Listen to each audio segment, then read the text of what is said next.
Skype.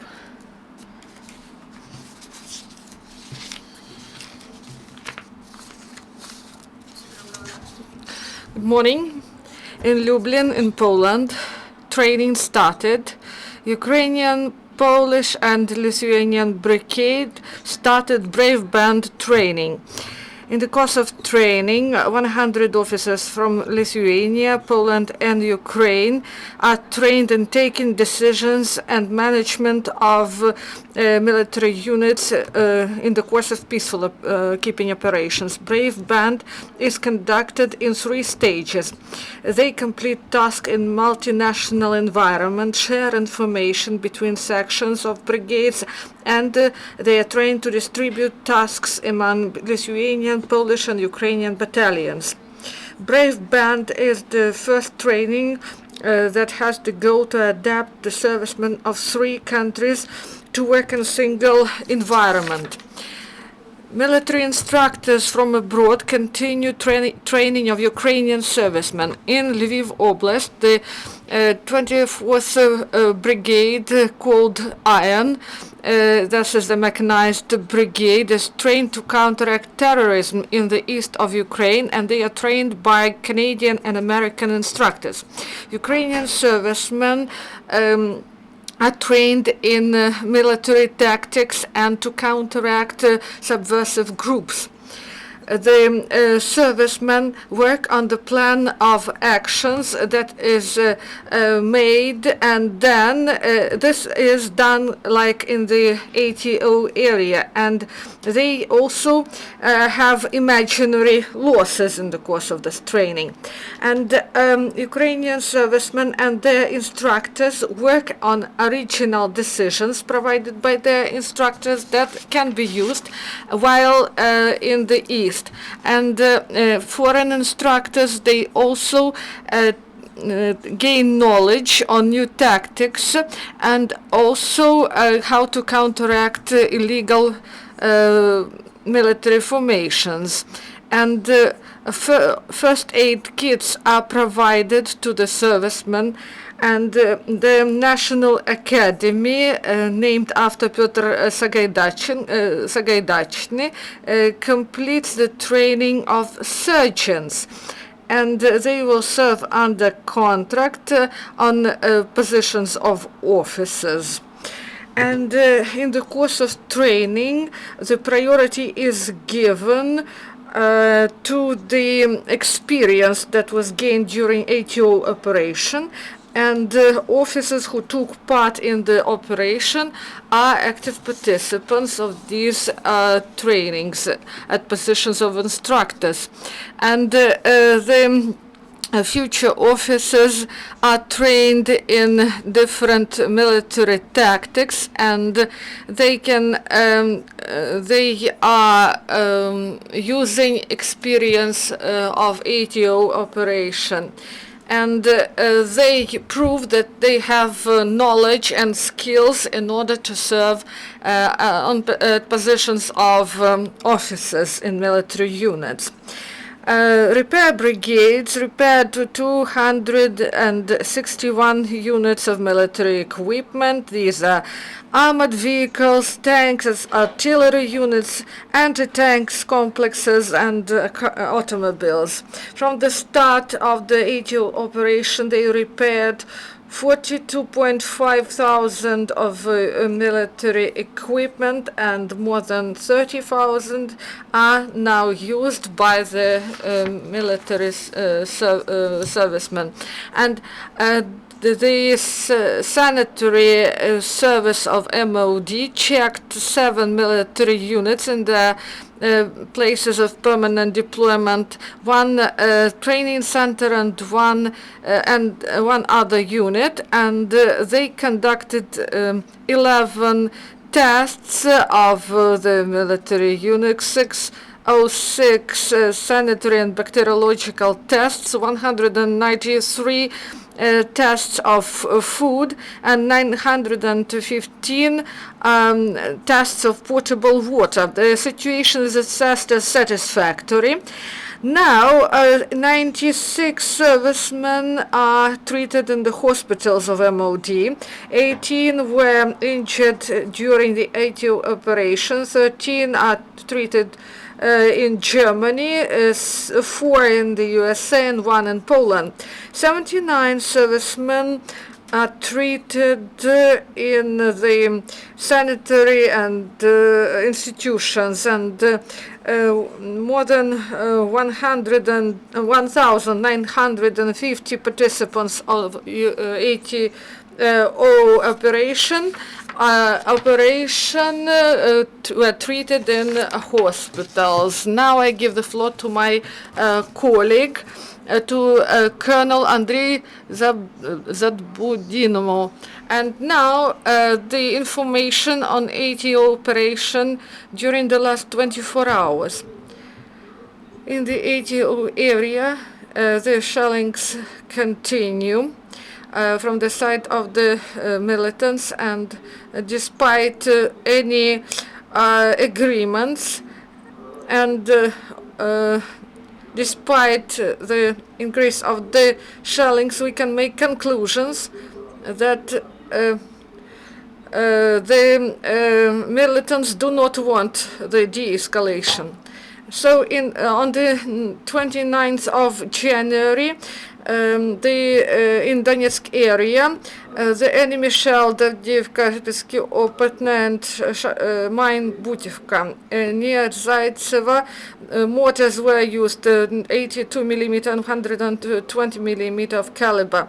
Near Mayorsk, the enemy used grenade launch. In Mariupol area, they fired mortars at our positions near Gnutova. 30th of January, the militants continued to violate agreements in Donbass, and 36 times they fired at our positions near Opatna, Pyeski, Troitsky, Avdiivka, Lugansk, and Pervomaysk.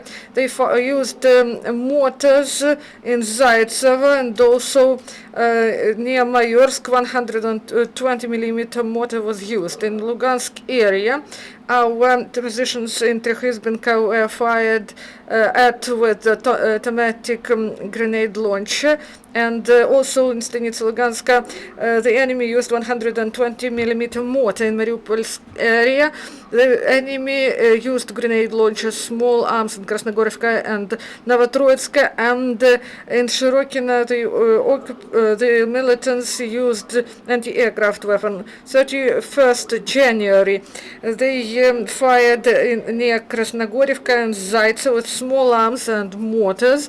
And also near Mayorsk, they used mortars and large caliber machine guns. Positions in Novgorodska were fired with the APCs and grenade launchers. The situation is tense in the occupied Donetsk.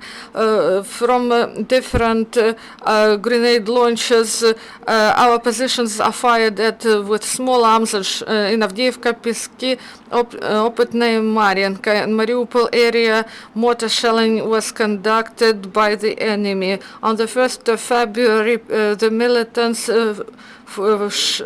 fired at our positions. The most tense situation is in Gorlivka and in suburbs of Donetsk.